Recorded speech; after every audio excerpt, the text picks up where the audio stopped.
Welcome back to part 2 of the Gran Turismo 5 review, and let me show you people how to drive in this game. Like a crazy person.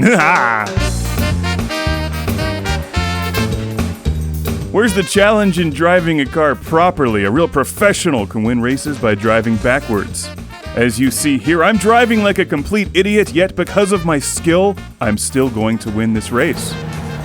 That's incredible. In the next 2 parts of this review, I'll be focusing on cars and tracks in Gran Turismo 5. And if you've played any of the other games in this series, as you would expect, there's a lot of them. But as I pointed out in part 1, some are better than others.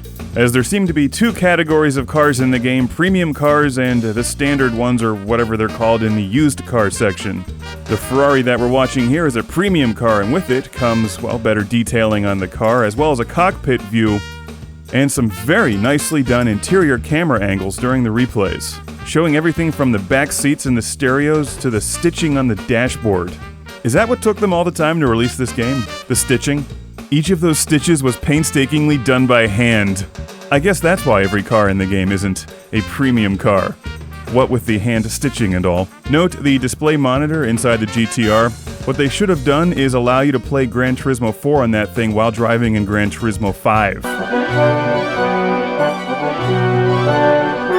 Love that thing. Fortunately, even with all of these cars to choose from and the details, it's the driving that counts the most in Gran Turismo 5. Because whether you're driving a premium car or not, they all have their own characteristics and style, and the control and feel of the cars is awesome.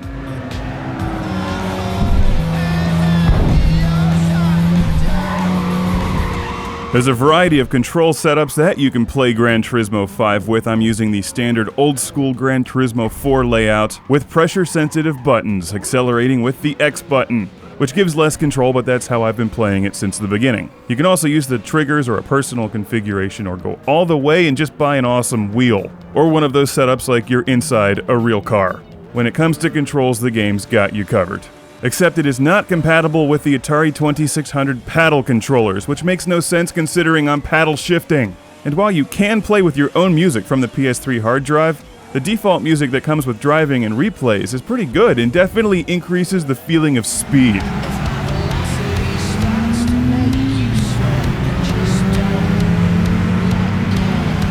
How does velocity make one sweat? That doesn't even make sense. But the wide variety of vehicles in this game sure does.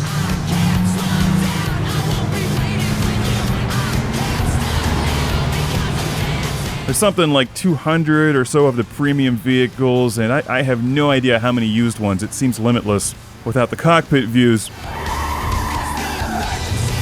But if you can't find at least 50 to 100 cars in here to keep you occupied with tuning, racing, competing in time trials, then Gran Turismo 5 just isn't for you.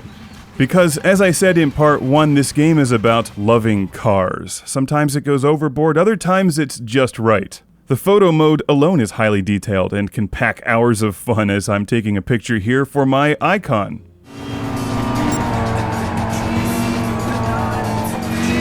A cool feature that I like is the option to gift cars to your friends. The Corvette here was sent by BenCrazy424 for use in the review. This thing rocks, although it's kind of hard to control. And the Challenger that you'll see shortly is from US Snakes, so thanks guys. I haven't checked the trunk yet to see if Trixie and Chim Chim are in there though. While I was hoping that eventually you'd unlock a cockpit view for every vehicle, that doesn't seem to be the case. Everything that I have driven or played with can be modified with increased horsepower, tires, suspension, and so on. It's Gran Turismo, obviously that feature's in the game.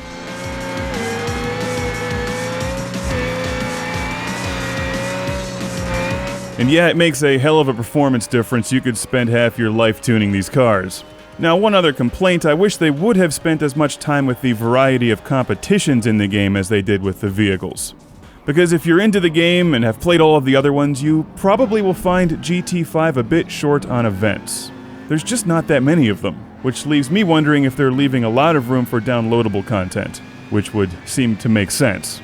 Because they do give you a lot in this game, it's just the other ones have given you more in some areas, most notably the number of events. But even with 2 or 3 times the number of events, you'll eventually play through them all, which really brings you back to time trials, competing against yourself, or multiplayer. but it is a lot harder to win money than Gran Turismo 4. And because of that, it'll take you longer to buy cars. You'll be spending a lot of time in Gran Turismo 5 if you'd like to collect them all. I'll leave you with some more stunning gameplay and see you back here in part 3.